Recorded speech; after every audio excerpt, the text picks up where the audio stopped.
میں آپ سے ایک اور سوال کروں شیخنا، اس سوال کے جواب دے دیں. ان تتوبا الی اللہ فقد صغت قلوبکما، اس کا کیا مطلب ہے؟ ٹھیک ہے تم بتاؤ نا.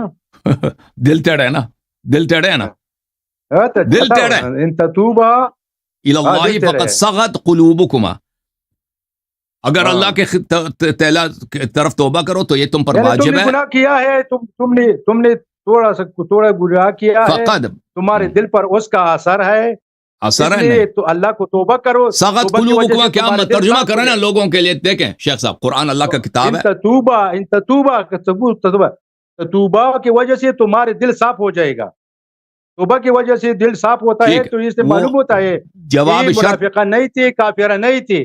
کافر و منافق کا دل توبے کی وجہ سے صاف نہیں ہوتے. کیوں نہیں ہوتا؟ کافر بھی توبہ کرے اللہ توبہ کا قبول کرتا ہے. کس نے بولا کافر توبہ قبول نہیں کرتا؟ دل سے نہیں کرتے ہیں، اور ان کے دل کو بالکل سیاہ ہوتا ہے. کافر بھی توبہ کر لیتا ہے. شیخ صاحب یہ اللہ نے جو کہہ دیا ہے فقد صغت قلوبکما، اس کا آپ لفظی ترجمہ کریں. بتائیے تمہارے دل ٹیڑھے ہو جائے ہو گیا ہے. اس کا کیا مطلب ہے؟ کسی کا دل ٹیڑھا ہو گیا، کسی کا دل ٹیڑھا ہو گیا، اس کا کیا مطلب ہے؟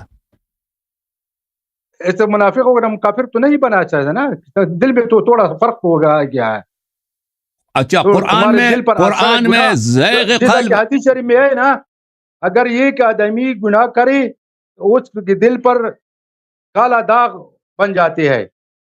یہ ہم تو نہیں کہتے کہ ہم نے آج کا کیا ہے، لیکن ایسا تو نہیں ہے کہ یہ منافقہ و کافرہ بن گیا اس پر. دیکھیں زیغ قلب دیکھتے ہیں قرآن میں زیغ قلب کے متعلق کیا آیات ہیں. ٹھیک ہے، دل ٹیڑھے ہو گئے. سورہ صف میں اللہ رب العزت کا ارشاد، اعوذ باللہ من الشیطان الرجیم، وَإِذْ قَالَ مُوسَى لِقَوْمِهِ يَا قَوْمِ لِمَا تُؤْذُونَنِي وَقَدْ تَعْلَمُونَ أَنِّي رَسُولُ اللَّهِ إِلَيْكُمْ. اور یاد کرو اس وقت کو جب موسیٰ علیہ السلام نے اپنے قوم سے کہا، یا میرے قوم کیوں مجھے اذیت کرتے ہو؟ نبی کی اذیت کیا ہوتا ہے؟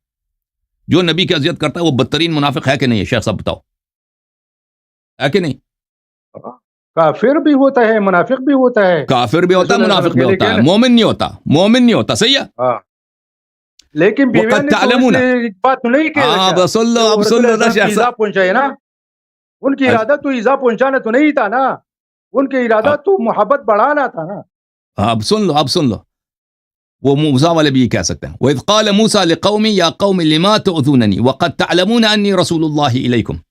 اے بنی اسرائیل، اے میرے قوم، اے میرے رشتہ دار، کیوں میری اذیت کرتے ہو مجھے؟ اور حالان کہ تم جانتے ہو، تمہیں پورا یقین ہے، تمہیں پتہ ہے کہ میں اللہ کی جانب سے رسول ہوں.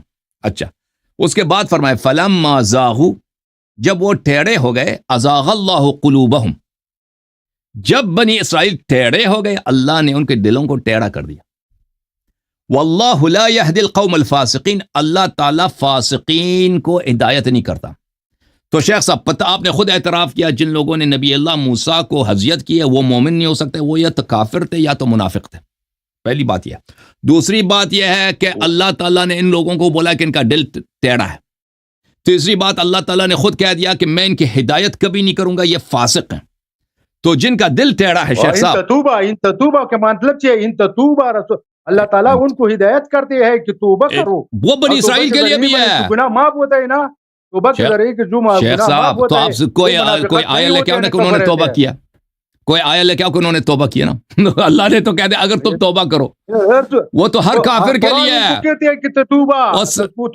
دنیا کے شیخ صاحب دنیا کے سب مرتدوں کے لیے یہی ہے کہ اگر تم توبہ کرو تو اللہ تعالیٰ توبہ قبول کرنے والا ہے. ٹھیک ہے نا.